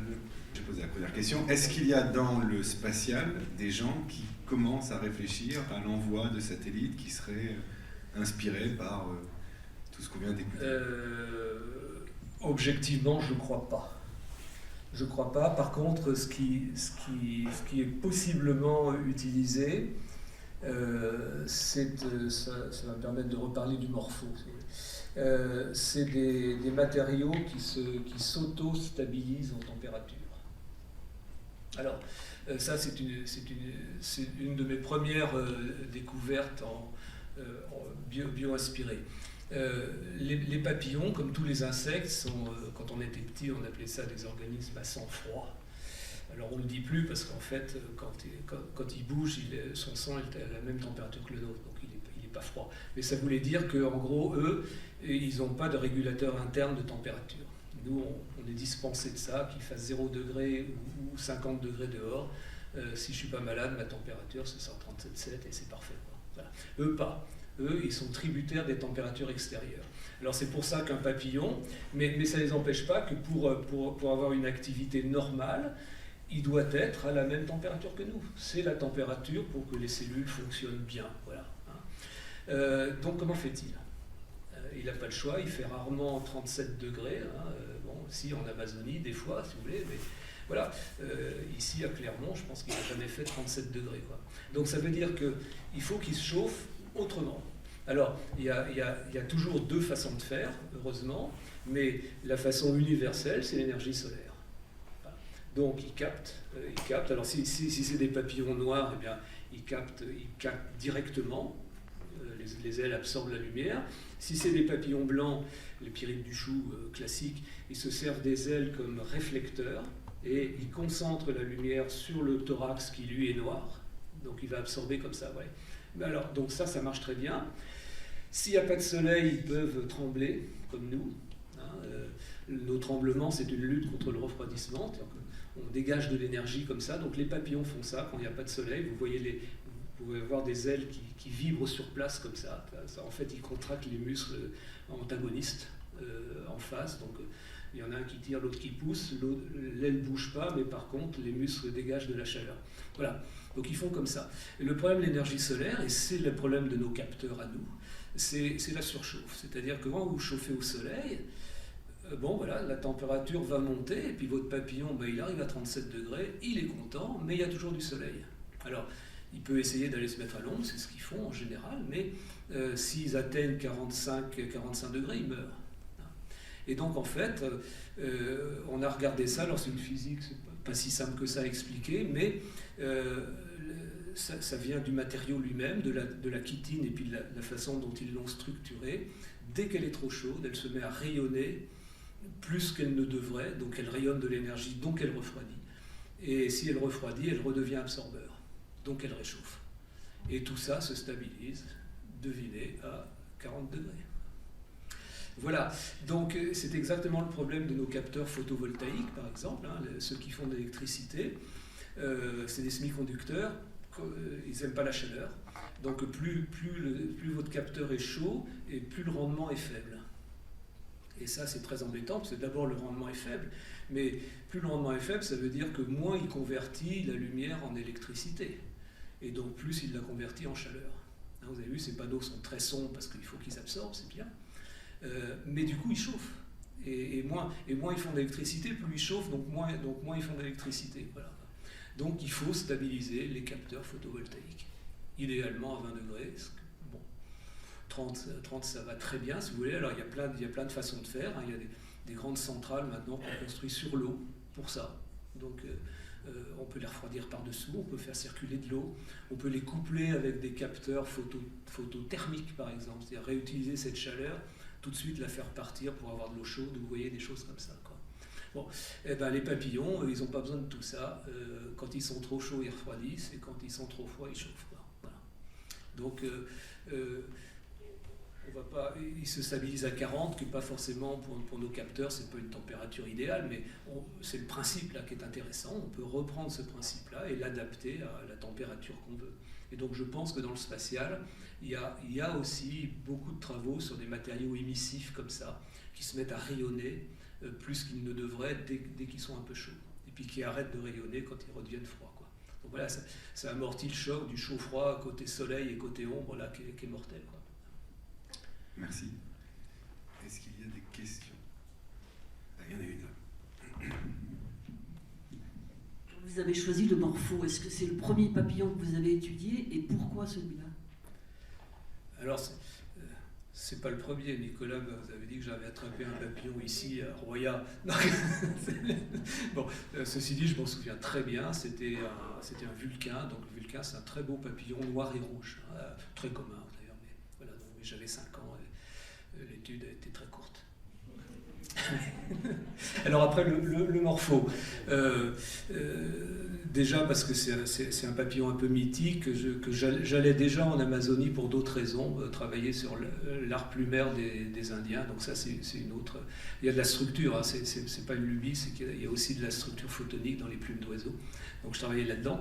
Et puis, quand on est opticien, c'est le boulot d'un opticien, c'est vraiment bête comme chou. Hein. Vous avez une surface comme ça, elle vous intéresse, vous envoyez de la lumière et puis vous mesurez ce qui ressort. Il n'y a pas besoin de faire des études pour ça. Le problème, c'est qu'on aime bien avoir des grandes surfaces. Si vous voulez faire de l'optique sur une écaille de papillon, alors on sait faire, je sais faire, mais c'est pas simple. Le morpho, voilà, morpho c'est un bestiau comme ça, quand même. Ça fait des petits gros. Et donc pour un opticien, c'est idéal. Si les surfaces sont petites et gros, non plates, des espèces bleues, mais des petits gros. Et donc pour un opticien, c'est idéal. Si vous voulez, les surfaces sont pratiquement plates. Parce que ouais, je dis, on fait une mesure comme ça, et puis vous mesurez là, mais encore faut-il savoir où ça part de ce côté-là. De ce côté-là, c'est vous qui choisissez, mais de l'autre côté, c'est le papillon. Donc si vous avez des surfaces comme ça, la mesure, elle va être compliquée. Avec un morpho, c'est une facilité. Vous envoyez là, ça ressort comme je vous le disais, sur les côtés, ça se voit, on peut faire les mesures très bien. Donc voilà, j'ai regardé ça pour ça. Et puis, je raconte ça dans mon bouquin, j'avais un professeur d'optique célèbre qui s'appelait Maurice Françon, qui était chasseur de papillons, avec son collègue mathématicien qui s'appelait Laurent Schwartz, l'inventeur comment on dit, pas les transformations de Schwartz, les distributions de Schwartz. Voilà. Deux chasseurs de papillons célèbres de par le monde, et c'était un prof très charismatique. Et puis, donc on discutait beaucoup, et donc je parlais papillon avec lui, j'étais dans son bureau, et sur son bureau, il avait un presse-papier qu'il avait fait lui-même, c'était un morpho qu'il avait inclus dans une résine, ça se faisait beaucoup d'inclure là. Et pas très étonnamment, mais le morpho avait perdu ses couleurs. Alors, je crois qu'il connaissait très bien la réponse, mais il m'a donné son truc, il me l'a donné, il m'a dit, tiens, explique-moi pourquoi les couleurs ont disparu. Alors en fait, l'explication, elle est monstrueusement simple. Vous avez la structure que je vous ai montrée, vous avez des stries comme ça, et puis dans les stries, il y a des empilements de lamelles. Donc en fait, la structure, c'est de l'air et de la chitine. Quand vous faites une inclusion, ben, la résine, elle prend la place de l'air, elle a pratiquement le même indice optique que la chitine, donc quand la lumière arrive là-dessus, ben, elle voit plus de structure. C'est comme si vous aviez fait disparaître la structure, donc la couleur a disparu. Voilà, bon, à mon avis, il le savait, il voulait me tester. Mais, voilà, donc ceci dit, j'ai quand même joué le jeu, j'ai cherché un peu, et donc j'ai acheté mon premier morpho à cause de ça. Est-ce que la couleur bleue a une importance par rapport à une autre couleur? Dans vos recherches, est-ce que la couleur bleue, ça a oui, alors, dans mes recherches à moi, pas spécialement, mais si on pense application derrière, oui, le bleu est une couleur à part. Et une couleur à part parce qu'il y a très peu de pigments bleus. Dans la nature, d'ailleurs, hein, si vous voyez quelque chose de bleu chez un organisme vivant, plante ou animal, hein, en 99% des cas, c'est une structure. La nature ne fait pas de pigments bleus, extrêmement peu, il y a des raisons très logiques à ça. Si j'ai une minute, je vous explique. En gros, longueur d'onde bleue, c'est les toutes petites. Hein, l'œil humain, il voit du violet au rouge, et les violets ultraviolets, c'est les petites longueurs d'onde, et les rouges, c'est les grandes longueurs d'onde. Si un objet pigmentaire est bleu, ça veut dire que la molécule, elle a absorbé tout le reste. En gros, le rouge. C'est-à-dire les grandes longueurs d'onde. Et si vous voulez absorber les grandes longueurs d'onde, toujours ce rapport de taille là, ben, il faut que la molécule soit grande. Une petite molécule, petite comme ça, ne peut pas absorber une longueur d'onde comme ça. Il faut que la molécule soit comme ça. Donc si vous voulez faire un pigment bleu, ça veut dire que ce sont des grosses molécules. Et des grosses molécules dans la vis, ben, ça coûte cher à faire. Ça coûte cher. Cher, je ne parle pas en argent sonnant et trébuchant, je parle en énergie, en matériaux et des choses comme ça, si vous voulez. Donc en gros, les molécules organiques bleues, c'est des molécules grosses comme ça, avec des petits bras partout, parce qu'il faut les grossir, donc on rajoute des bras à gauche, à droite, comme ça. Et ces bras, ben, ils tiennent par une liaison qui se casse s'il fait trop chaud, s'il fait trop froid, voilà, des choses comme ça. Donc c'est des molécules très instables. Donc la nature n'étant pas bête, elle ne fait pas de pigments bleus parce qu'il faudrait les... Ben, c'est pas stable, donc c'est pas intéressant. Donc elle fait de la structure. Alors évidemment c'est la nature, donc contre-exemple, un papillon bleu qu'on trouve très bien en Amazonie d'ailleurs, c'est un papilio, un bleu magnifique. Vous l'attrapez, vous le tuez, 5 minutes après, il est vert. Ça veut dire que 5 minutes de vie en moins, ça suffit à casser les molécules et la couleur bleue disparaît.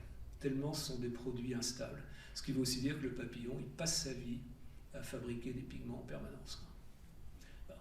Et si vous regardez l'histoire des couleurs chez nous, eh ben, c'est pareil, le pigment bleu, pendant très longtemps, jusqu'à la Renaissance, c'était minéral. C'était du lapis lazuli, c'était du bleu de cobalt, c'était des choses comme ça. Les pigments organiques, ils sont arrivés au 19e siècle, hein, simplement. Un Allemand qui a inventé ça, d'ailleurs. un bleu qu'on a appelé donc le bleu de Prusse, hein, forcément. Voilà l'histoire du bleu. Donc ceci dit, et à l'inverse, si vous voulez, c'est très naturellement, alors ça par contre je ne sais pas pourquoi, mais une structure de 100 nanomètres, je vous parlais du lambda sur 4 au tout début de ma conférence, hein.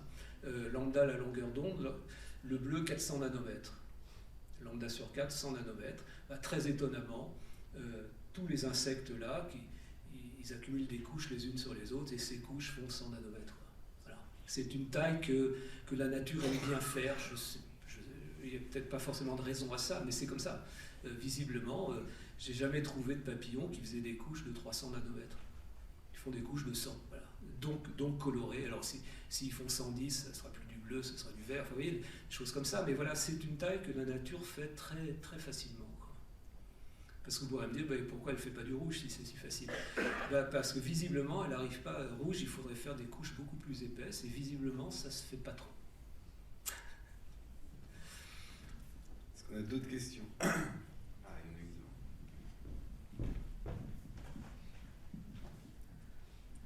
On a l'impression que l'état de notre planète, on accuse beaucoup la chimie sur la pollution, on a parlé d'ozone, on a parlé des gaz à effet de serre.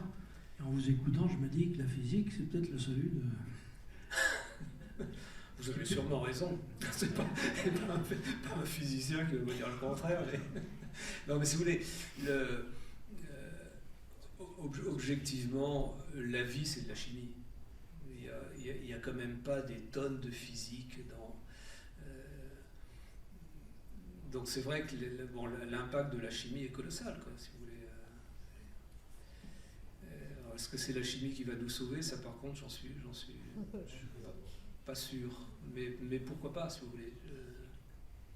Et vous voyez, il y a quand même des très beaux exemples de réalisation physique dans la nature. Alors déjà, si vous voulez, pour commencer, le distinguo physique-chimie, compliqué. Voilà, moi, quand j'ai mon collègue allemand qui fait de l'électrochimie, l'électrochimie, je ne sais pas ce qu'il fait en chimie, mais par contre, il fait de la physique, quoi. Il manipule des électrons sur des électrodes, enfin voilà, quoi. Il me dit qu'il fait de la chimie, moi je lui dis qu'il fait de la physique, bon, chacun son truc, quoi. Voilà. Mais il y a quand même les exemples célèbres, les poissons électriques. Les gymnotes, là, c'est une espèce d'anguille qu'on trouve en Amazonie, qui est un des dangers potentiels de mettre les pieds dans ces fleuves-là, c'est de tomber sur des gymnotes. Une gymnote, c'est 600 volts, 5 ampères. 5 ampères sur 600 volts. Moi, j'achète une alimentation au laboratoire qui est de 5 ampères, 600 volts, c'est un monstre comme ça. Hein. Voilà, vous avez un poisson là qui est là depuis la nuit des temps et qui vous fait... Oui, donc ça veut dire... Et tout ça strictement en organique. Dans mon poisson, j'ai du carbone, de l'oxygène, de l'hydrogène et de l'azote. C'est tout. Aucun conducteur, aucun isolant, aucun semi-conducteur, pas de terre rare, rien. Alors il y a des ions qui se baladent, là, etc. Mais voilà. Donc vous voyez, on peut aussi faire de l'électricité sans terre rare, quoi. Et sans métaux rares, il faudra le faire. Alors est-ce qu'on a la clé ou est-ce qu'il y a une dernière question? Il n'y en a plus?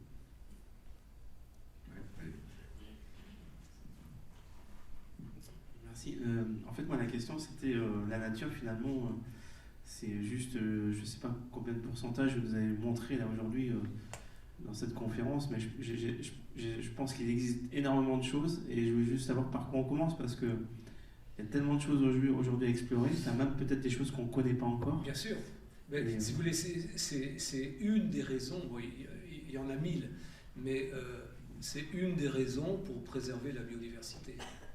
Bon, c'est un point de vue très anthropocentrique, si vous voulez, mais les 3/4 de nos médicaments sont basés sur des molécules naturelles, qu'on n'exploite pas forcément, mais qu'on simplifie, qu'on synthétise, etc. Mais un des premiers médicaments contre le cancer, c'est une pervenche de Madagascar, voilà, qui était en voie de disparition. Ne me demandez pas comment, il y a eu un gars qui a eu l'idée de tester la pervenche de Madagascar, mais il l'a fait, il s'est avéré que ça avait un effet, quoi. Et pendant longtemps, ça a été le médicament, un des premiers. Enfin, ça intervenait, ça intervient d'ailleurs peut-être toujours. Bon, on la synthétise maintenant, évidemment, quoi, mais voilà, quoi. Alors après, oui, par où commencer, mais c'est compliqué, mais la bonne nouvelle aussi, c'est que ça finira pas, quoi. Je sais pas par où commencer, mais je sais qu'on n'arrivera jamais au bout. On compte en ce moment, je crois que dans l'arbre de la vie, on doit être à 1 million et quelques espèces décrites, ça veut dire à qui on a donné un nom, hein, répertorié avec un holotype gardé dans un musée, on doit être à 1,5 million ou un truc comme ça. Les estimations, c'est que c'est minimum 15 millions et très probablement 30. Voilà. Des espèces qu'on ne connaîtra jamais, donc, parce qu'en ce moment, il en disparaît plus rapidement qu'il n'en apparaît. Et c'est pas forcément de notre faute d'ailleurs. Ils ont mesuré, on a estimé, si vous voulez, la durée de vie. Une espèce, ça n'a jamais été fait pour durer éternellement. Hein. Et la durée de vie moyenne d'une espèce, je crois que c'est aux alentours, donc moyenne, hein, je crois que c'est aux alentours de 200 000 ans. Voilà. Alors, bon, l'espèce humaine,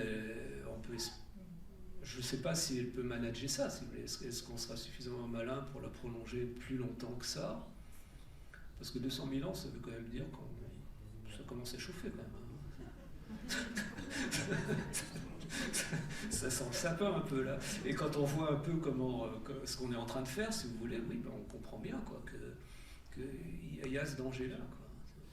Cette surpopulation là. Là, j'ai pas eu le temps de montrer ça, si vous voulez, mais ça aussi, c'est de la biologie. Une espèce finit toujours par se stabiliser en nombre. On n'y échappe pas. Dans un écosystème donné, vous mettez des lapins dans une prairie, vous laissez vivre comme ça, vous n'intervenez pas, vous laissez faire. À un moment, la population de lapins va se stabiliser. Le tout est de savoir, et on sait que la population humaine va se stabiliser. On a passé les 8 milliards, on estime le plateau à 11 ou 12 ou quelque chose comme ça, donc ça veut dire qu'on approche quand même un peu de la fin, quoi. De la stabilisation. Le seul problème, et ça c'est toujours les lapins qui nous le disent, c'est comment on va se stabiliser. Donc l'idéal, hein, vous avez votre limite qui est là, l'idéal c'est que la courbe s'inverse et puis on tend vers la limite, inférieure, comme on dit en maths, quoi. On est plutôt mal barré pour ça. C'est-à-dire que probablement on va la dépasser. Et les lapins font ça. Ils dépassent la limite, c'est-à-dire qu'ils sont trop nombreux, plus assez de prédateurs, ils détruisent leur écosystème. Ça commence à nous rappeler quelque chose, ça. Hein. Donc, ça veut dire qu'on le dépasse, il y a moins à manger, donc la population diminue et elle va tendre vers son équilibre par le haut. C'est encore acceptable, sauf que ça se fait en général dans un temps très court, et une population humaine qui va décliner de 3 ou 4 milliards en 50 ans, 100 ans, ben, ça ne va pas se faire tout seul, ça veut dire, mais c'est ce qui se passe, on va se tuer et on va avoir des maladies. On va se tuer pour avoir de l'eau, de la bouffe, et puis on va avoir des épidémies. Ah, bon.